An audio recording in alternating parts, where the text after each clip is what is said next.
پھر اس کے بعد سیدنا عثمان غنی رضی اللہ تعالیٰ عنہ کا دور خلافت شروع ہوتا ہے. جب سیدنا عمر فاروق کا ختم ہوا تو اگلا جو دور خلافت آیا وہ سیدنا عثمان غنی رضی اللہ تعالیٰ عنہ کا آیا. تو وہاں پر ان کی دور خلافت میں سیدنا سراقہ بن عمر نے یوکرین سمیت داغستان تک کا علاقہ سلطنت اسلامیہ میں شامل کیا. داغستان تک کا علاقہ, یوکرین سے لے کر وہاں تک کا. اور پھر سیدنا عثمان غنی رضی اللہ تعالیٰ عنہ کے دور میں قفقاز کے علاقوں پر خصوصی توجہ دی گئی, ان کے انتظام و اسلام کے سلسلے میں, ان میں امن کے سلسلے میں, وہاں پر اسلامی قوانین لاگو کرنے کے سلسلے میں انہوں نے خصوصی دلچسپی دکھائی. اس کے بعد اموی خلیفہ ہشام بن عبد الملک کے دور میں قفقاز کا سارا علاقہ سلطنت اسلامیہ میں شامل ہو چکا تھا. اب دیکھیں کہ یہ تو چھوٹے چھوٹے علاقوں کی بات کر رہے ہیں, میں قفقاز کے پورے علاقے کی بات کر رہا ہوں. تو پھر آذربائیجان سے لے کر وسطی ایشیائی ریاستوں سمیت روس کا ملک کا تمام علاقہ اسلامی سلطنت کے زیر نگیں تھا. اور میرے مزے کی بات ہے, آپ نے کوکاف کی کہانیاں سنی ہوں گی, وہ کوکاف کی پریاں سنی ہوں گی, کوکاف کے جن سنے ہوں گے. تو کوکاف کا جو معروف تاریخی پہاڑی سلسلہ ہے یہ اسی جگہ پر واقع ہے, اور اس کوکاف کی پہاڑیوں کی وجہ سے ہی اس علاقے کو قفقاز کہا جاتا ہے. تو وہ جو کوکاف کی پریاں تھی, کوکاف کے جن تھے, وہ پہلے مسلمان وہاں پر انہیں دیکھ چکے تھے اور وہ کہانیاں وہیں سے لائے تھے. تو اگر آپ 1918 کا روسی انقلاب دیکھیں تو 1918 کی روسی انقلاب سے پہلے کیا مسلمان بہت زیادہ اکثریت میں تھے. پھر ان لوگوں کو بزور بازو زبردستی ان کے علاقوں سے بے دخل کیا گیا, انہیں وہاں سے نکالا گیا, کچھ کی نسل کشی کی گئی اور ان کی اکثریت کو ختم کر کے انہیں اقلیت میں تبدیل کر دیا گیا. تو سوویت یونین سے آزادی پانے والی جو بیشتر ریاستیں ہیں اب جو آزاد ہوئی ہیں افغان جنگ کے بعد, دیکھ لیں ان میں سے اکثر ریاستوں میں آج مسلمان اکثریت میں ہیں. وجہ یہی ہے کہ اس واقعے سے پہلے وہ قبیلوں کی شکل میں رہ رہے تھے, اب جو ریاستیں بنی تو انہوں نے وہاں پر آ کر اپنا حصہ ڈالنا شروع کیا. تو ان ریاستوں میں اسلامی غلبہ رہا ہے, وہاں پہ مسلمان موجود رہے جنہیں زبردستی نکالا گیا, اور یہ ریاستیں آج بھی ہماری ہی ہیں. بالکل ٹھیک. ڈاکٹر صاحب, تو پھر روس اور یوکرین کی اب جنگ کیوں شروع ہوئی, ان کا آپس میں معاملہ کیا ہے؟ جی اگر اس سلسلے میں مختصر بات کریں, ہم پہلے بھی اس پہ پروگرام کر چکے ہیں, اگر اس پر مختصر بات کریں تو رائٹ ناؤ یوکرین نیٹو اتحاد میں شامل ہونا چاہتا ہے, بلکہ وہ چاہتا ہے یا نہیں چاہتا, امریکہ اور یورپ چاہتے ہیں کہ اسے نیٹو اتحاد میں شامل کیا جائے اور اس علاقے کو روس کے خلاف, روس کی جکڑ بندی کے لیے, روس پر نظر رکھنے کے لیے, روس کی جاسوسی کرنے کے لیے, روس کو دھمکانے کے لیے اسے استعمال کیا جائے. دوسری طرف روس یوکرین اور کریمیا کے ذریعے گرم پانیوں تک, گرم ساحلوں تک رسائی چاہتا ہے, اور امریکہ, نیٹو, یورپ کسی بھی صورت یہ نہیں چاہتے کہ یورپ کی ان حدود تک روس پہنچ جائے, کیونکہ اس کے بعد انہیں خطرہ محسوس ہوگا. تو یہ کشمکش جاری رہی. روس نے کئی مرتبہ یوکرین کو وارننگ دی کہ وہ اپنے رویے کو ٹھیک کرے, مگر یوکرین نے مغرب پر انحصار کیا. یوکرین نے مغرب کے وعدوں پر یقین کیا جیسے پاکستان نے 1965 میں کیا تھا. پھر نتیجہ وہی نکلنا تھا جو 1965 میں پاکستان کے ساتھ ہوا تھا. امریکی صدر نے اس وقت اسے جھنڈی دکھا دی ہے, یہی ہوا تھا نا. اس کے علاوہ روس یہ بھی چاہتا ہے کہ نیٹو مشرقی یورپ میں اپنی سرگرمیاں بند کر دے, بلکہ اپنی پچھلی پوزیشن پر چلا جائے. نیٹو کسی بھی قسم کی سرگرمیاں مشرقی یورپ میں جاری رکھ کے در حقیقت روس پر دباؤ بڑھانا چاہتا ہے, اور روس کو یہ بات قبول نہیں ہے.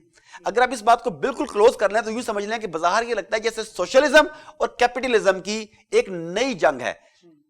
جیسے پہلے وہ روس کے خلاف کولڈ وار چلتی رہی, پھر افغانستان کا معاملہ ہوا, مغرب بیچ میں کود پڑا.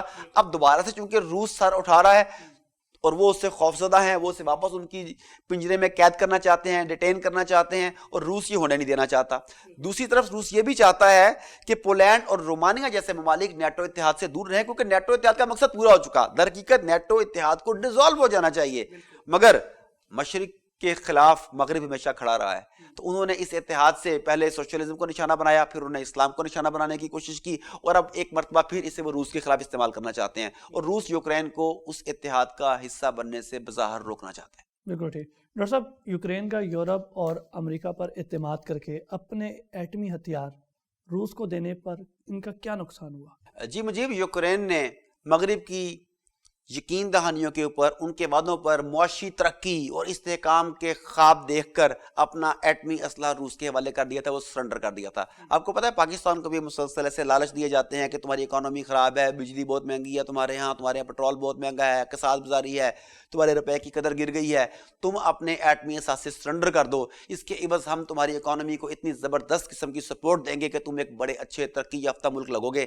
لوگوں کا معیار زندگی بلند ہو جائے گا. تو یہی خواب سارے کے سارے یوکرین کو دکھایا گیا, کیونکہ یوکرین بیسیکلی یورپ کی سرحد پر بیٹھا ہوا ہے. اگر یوکرین کے ایٹمی ہتھیاروں کو وہاں استعمال کر لیا جاتا تو گڑبڑ ہو جاتی نا. تو انہوں نے ان ہتھیاروں کو سرنڈر کروایا, اور یوکرین نے ان کے دھوکے میں آ کے, ان کے فریب میں آ کے اپنے ہتھیار سرنڈر کر دیے. اس نے ہتھیار سرنڈر کیے تو روس کو وہاں پر حملہ کرنے کی جرات ہوئی. اور آپ دیکھ لیں کہ انہوں نے وعدہ کیا تھا کہ ہم تمہارا دفاع کریں گے, تم اپنا ہتھیار, اپنا سب کچھ انہیں دے دو.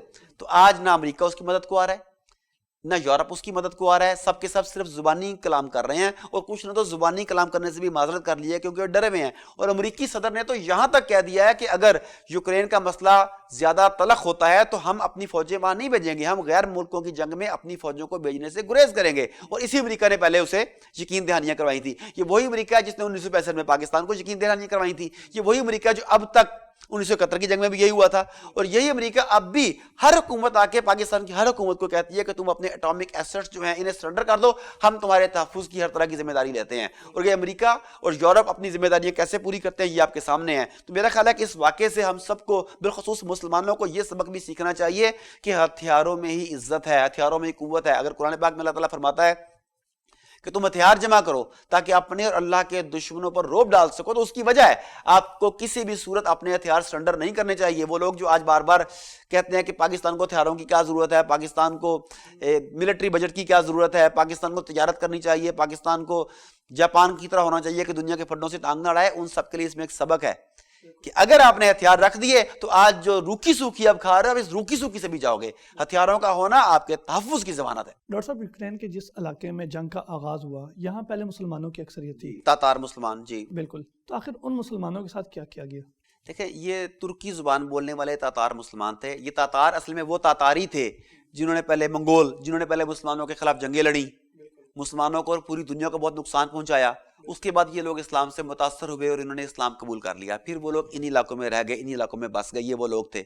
اس کے بعد جب یہاں پر آرتھوڈاکس عیسائی آئے، اصل میں وہ آرتھوڈاکس عیسائی دہشت گرد تھے جنہوں نے ظلم و ستم اور جبر کے ذریعے ان مسلمانوں میں سے کچھ کو مار ڈالا، کچھ کو معذور کر ڈالا اور کچھ کو یہاں سے دیس نکالا دے دیا.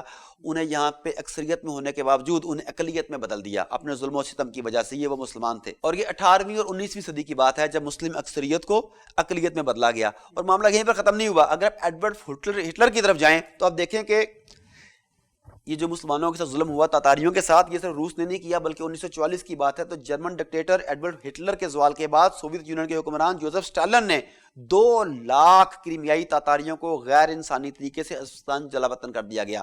وہ جو مال ڈنگر ڈھونے والی گاڑیاں ہوتی ہیں نا، ریل گاڑیاں جہاں پہ گائے بھینسوں کو لے کے جایا جاتا ہے، ان میں انہیں لادا گیا، انہیں یہاں سے نکال دیا گیا. اس کے باوجود معاملہ ختم نہیں ہوا. جب تک جوزف اسٹالن رہا وہاں پہ تاتاری مسلمانوں کو مسلسل نسل کشی اور مصائب کا سامنا کرنا پڑتا رہا، حتیٰ کہ مسلمان اکثریت میں ہونے کے باوجود پھر اقلیت میں ہو گئے اور یہ آرتھوڈاکس عیسائی ریاست قرار پائی. ڈاکٹر صاحب، آرتھوڈاکس نے سب سے پہلے مسلمانوں پر ظلم کیا. اب وہاں پہ آرتھوڈاکس جو ہے وہ اکثریت میں ہے، اس کے باوجود ایک یہودی وہاں کا صدر کیسے بن گیا؟ صدر بھی اور ایک وزیر اعظم بھی. بالکل جی، یہ بالکل ایک سوچنے کی بات ہے کہ 2014 تک وہاں پہ آرتھوڈاکس عیسائیوں کی حکومت تھی، وہاں پر صلیبیوں کی حکومت تھی. لیکن آپ کو پتا ہے کہ پوری دنیا کا میڈیا پنجہ یہود میں ہے. 95% سے بھی زیادہ میڈیا ان کے قبضے میں ہے، معاشی ادارے ان کے قبضے میں ہیں، بین الاقوامی ادارے ان کے قبضے میں ہیں. اس کے بعد باقاعدہ کمپین چلائی گئی، ایک پروپیگنڈا کیا گیا. اس میں یہودیوں کو برسر اقتدار لانے کے لیے، مسیحا بنانے کے لیے باقاعدہ ڈرامے رچائے گئے. یہ سٹوری بڑی دلچسپ ہے. یہ کیسے ہوا کہ دیکھیں، موجودہ صدر جو ہے اس کا باقاعدہ ایسے امیج بلڈ کیا گیا جیسے وہ مسیحا ہے. وہ ایکٹر تھا بیسیکلی، اس ایکٹر کو کامیڈین تھا بالکل، اسے ایسے رول دیے گئے جس میں وہ لوگوں کا مسیحا بن کے سامنے آتا ہے. تو انہوں نے کہا کہ شاید یہ سچ مچ کا مسیحا ہے. اس کے بعد ایڈورٹائزمنٹ ایسی کی گئی، کمپینز ایسی چلائی گئی، اس کی امیج بلڈنگ ایسی کی گئی کہ لوگوں کے ذہن میں اس کا تصور جو ہے وہ ایک مسیحا کا بن گیا. تو یہ جو ولادیمیر زیلنسکی ہے، یہ ٹی وی سیریز تھی servant of the people. Servant of the people, خادم، جس ہمارے خادم اعلیٰ تھے تو یہ بھی خادم اعلیٰ تھا. وہاں پہ یہ ایک استاد کے کردار میں نظر آتا ہے. بالکل ٹھیک. پھر اس کی ایک ویڈیو وائرل ہوتی ہے جس میں وہ ملک میں کرپشن کے خلاف ایک زبردست تقریر کرتا ہے. میں فلانے کو گھسیٹوں گا، میں فلانے کو سڑکوں پر گھسیٹوں گا، وہ جو ہمارے بھی ہوتا ہے. اس طرح کی تقریر کی گئی. اب وہ تقریر جو ہے وہ خاص طریقے سے، آپ کو پتا ہے فیس بک کا اپنا ایک الگوریدم ہے، یوٹیوب کا ایک اپنا الگوریدم ہوگا، وہ خاص طریقے سے ان چیزوں کو ہر آدمی تک پہنچایا گیا جو کرپشن سے تنگ تھا، جو نالاں تھا، جو ملک کو معاشی طور پہ بہتر دیکھنا چاہتا تھا. سب کو ایک پکچر دکھائی گئی کہ یہ آدمی جو ہے، جو ایک ٹیچر کے طور پر یہاں پر پیش ہوا ہے، جو ایک ایکٹر ہے، یہ ملک کے لیے بہترین صدر ثابت ہو سکتا ہے. اب لوگوں کی رائے ہموار کر لی گئی. اس کے بعد ولادیمیر نے اپنی جماعت کا نام بھی اسی ٹی وی پروگرام کے نام پر سرونٹ آف دا پیپل رکھا. وہ ٹی وی پروگرام تھا سرونٹ آف دا پیپل. اب لوگوں کے ذہن میں اس کی اینکرنگ ہو چکی تھی، لوگوں کے ذہن میں وہ راسخ ہو چکا تھا سرونٹ آف دا پیپل اچھا ہے. تو اس نے اپنی جماعت جب بنائی اس کا نام بھی رکھا سرونٹ آف دا پیپل. اب اس تمام کی تمام فین فالوئنگ کو اس نے وہاں پر کیش کیا. پھر اس نے اپنی تمام کی تمام انتخابی سیاست کا محور یہ رکھا کہ میں کرپشن کو ختم کروں گا اور ملک کے مشرقی حصے میں امن قائم کروں گا. یہ 2 نعرے لے کے یہ چلا. پورے کے پورے میڈیا نے اس کا ساتھ دیا, یہودی سرمایہ نے اس کا ساتھ دیا, اور جس کے نتیجے میں ولادیمیر آج یوکرین کا صدر ہے. اور پھر اس کے بعد اسے روس کے خلاف استعمال کرنے کے لیے بین الاقوامی یہودی اداروں نے اپنا اثر و رسوخ استعمال کیا. اسے نیٹو میں شامل ہونے کی دعوت دی گئی, اس کے لیے باقاعدہ کمپینز چلائی گئیں, لوگوں کے ذہن بدلنے کی کوشش کی گئی. اور جب یہ سب کچھ ہوا تو پھر روس کب تک برداشت کرتا؟ اس نے اپنے تحفظ کی خاطر موزی کو ایذا پہنچانے سے پہلے مارنے کے فلسفے پر عمل کیا اور کریمیا اور یوکرین پر چڑھ دوڑا. بالکل ٹھیک.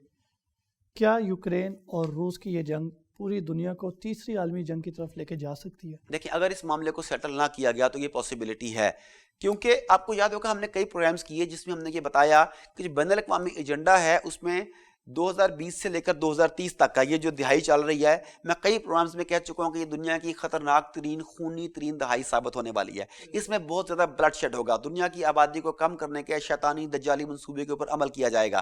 اس میں خواہ وہ بایو وار ہو, حیاتیاتی جنگ جس میں مختلف طرح کے وائرسز کا استعمال کیا جائے, خواہ وہ کرونا ہو, خواہ وہ اومیکرون ہو, خواہ وہ کوئی اور ہو, اس کے ذریعے لوگوں کی آبادی کو کم کیا جائے یا انہیں اپنا مطیع کیا جائے. اس کے بعد جنگیں چھڑی جائیں. جنگیں روایتی جنگیں بھی ہو سکتی ہیں جس میں کروڑوں لوگ اس میں بھی مر جاتے ہیں, اور وہ ایٹامک جنگیں بھی ہو سکتی ہیں جس میں ارب یا 1.5 ارب لوگوں کو ایک ہی سانس میں پلک چھپکتے میں موت کے گھاٹ اتارا جا سکے. تو یہ ممکن ہے. اگر یہ روایتی طریقوں سے جنگ لڑی گئی پھر بھی کروڑوں انسانوں کی جان جا سکتی ہے. اگر ایٹمی جنگ ہوتی ہے تو پھر تو بہت بڑا نقصان ہو سکتا ہے, اور یہ بین الاقوامی ایجنڈے کے عین مطابق ہوگا اگر ایسا ہوا تو. لیکن اس میں ایک سیکھنے کی بات ہے, سمجھنے کی بات ہے, تاریخ سے سمجھنے کی بات ہے کہ یورپ ڈرپوک ہے.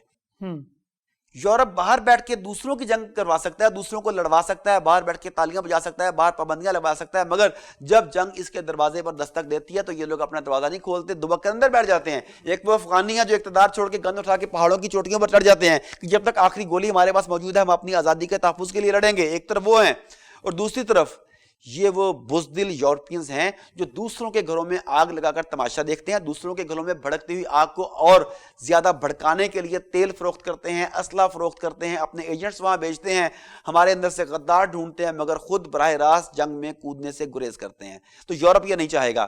لیکن اگر یورپ یہ نہیں چاہے گا تو روس ان کے اوپر چڑھتا چلا جائے گا. اب یہاں پر یورپ کی منافقت کا, ان کی بہادری کا, ان کی بزدلی کا فیصلہ ہو جائے گا کہ وہ کہاں پر کھڑے ہیں. اگر وہ اس کا سامنا کرتے ہیں تو انہیں بھی ایک خونی جنگ کا سامنا کرنا پڑے گا. اگر سامنا نہیں کرتے تو انہیں پھر روس کی سپریمیسی کو قبول کرنا پڑے گا. جہاں تک امریکن سپریمیسی کی بات ہے تو پھر وہ بہت پہلے ختم ہو چکی. حتیٰ کہ برطانیہ کے وزیر تک نے کہہ دیا امریکہ کو کہ you are no more a super power.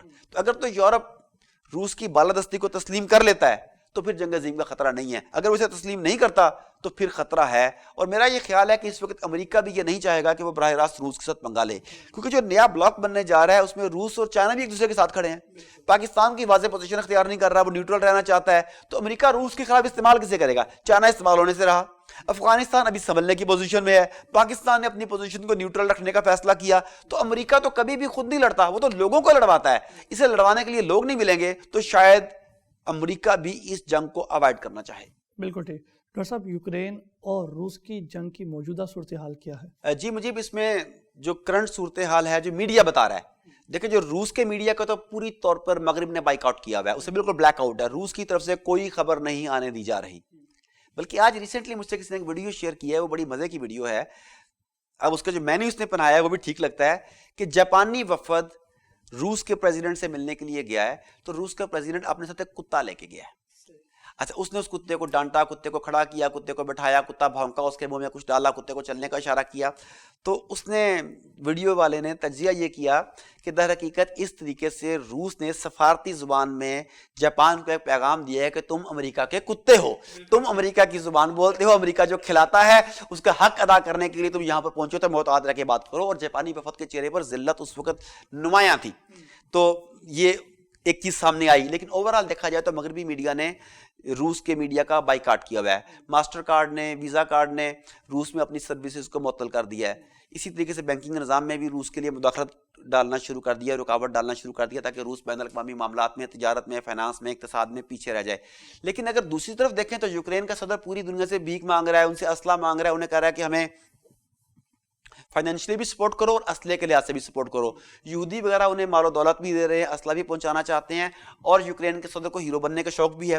وہ یونیفارم پہن کے فوجیوں کی کبھی تصویر کھنچواتا ہے, کبھی گن پکڑ کے تصویر کھنچواتا ہے. لیکن روس مسئلہ ہے تصویروں سے ڈرتا نہیں ہے. مسئلہ کیا ہے, روس کہتا ہے عملی طور پہ کیا ہے, عملی طور پر یہ ہے کہ یوکرین کے کافی سارے لوگوں نے ہجرت کی ہے, پولینڈ کی طرف چلے گئے ہیں, ہالینڈ کی طرف چلے گئے ہیں, یورپ کی طرف, دیگر ممالک کی طرف چلے گئے ہیں. اور ایک اور چیز جو میں دیکھ رہا ہوں کہ مغربی میڈیا یوکرین میں ہونے والے نقصانات کو اسی طرح بڑھا چڑھا کر پیش کر رہا ہے جس طرح انہوں نے کورونا میں ہونے والی کیجولیٹیز کو بڑھا چڑھا کر پیش کیا تھا.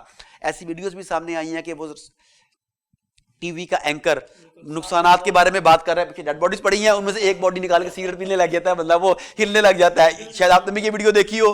تو وہ مغربی میڈیا بڑھا چڑھا کر نقصانات کو بیان کر رہا ہے. کبھی وہ کہتے ہیں کہ انہوں نے ایٹمی پلانٹ کے اوپر حملہ کیا, اگر ایٹمی پلانٹ پہ وہ نقصان ہو جاتا تو پوری دنیا کو اس سے متاثر ہونے کا خطرہ تھا, جبکہ روس کہہ رہا ہے کہ میں نے ایسا کوئی اقدام نہیں اٹھایا.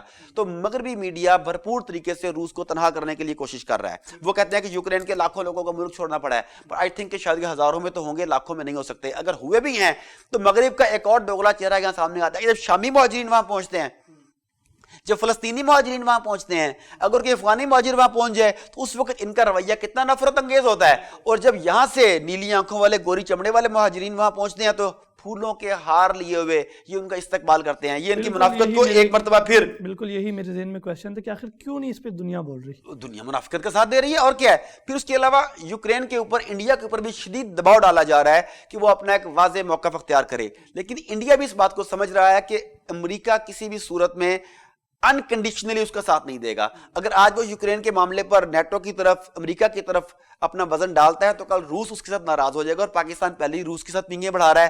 تو انڈیا کے لیے پاکستان کا مقابلہ کرنا مشکل ہو جائے گا روس ساتھ کھڑا ہوا تو انڈیا کے لیے بڑی کریٹیکل سچویشن ہے.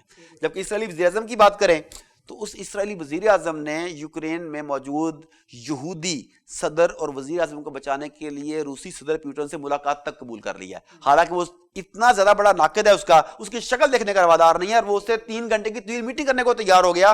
کیوں کہ کسی بھی طرح سے یہودی اقتدار وہاں برقرار رہے. تو یہ صورتحال آخری مراحل میں داخل ہو چکی ہے. چند ہی دنوں میں یہ فیصلہ ہو جائے گا کہ دنیا ایک نئی جنگ کی طرف جا رہی ہے یا یورپ روس کی بالادستی کو تسلیم کرنے کو تیار ہے. بالکل ٹھیک, بہت شکریہ ڈاکٹر صاحب, آپ نے اپنا قیمتی وقت دیا. ناظرین, فیصلے کی گھڑیاں آپ قریب ہی ہے, جلد ہی دنیا کو پتہ چلے گا کہ اونٹ کس کروٹ بیٹھتا ہے. اسی کے ساتھ اپنے میزبان مجیب الرحمان اور آڈیو ٹو ٹاک کی پوری ٹیم کو اجازت دیجیے. اللہ نگہبان.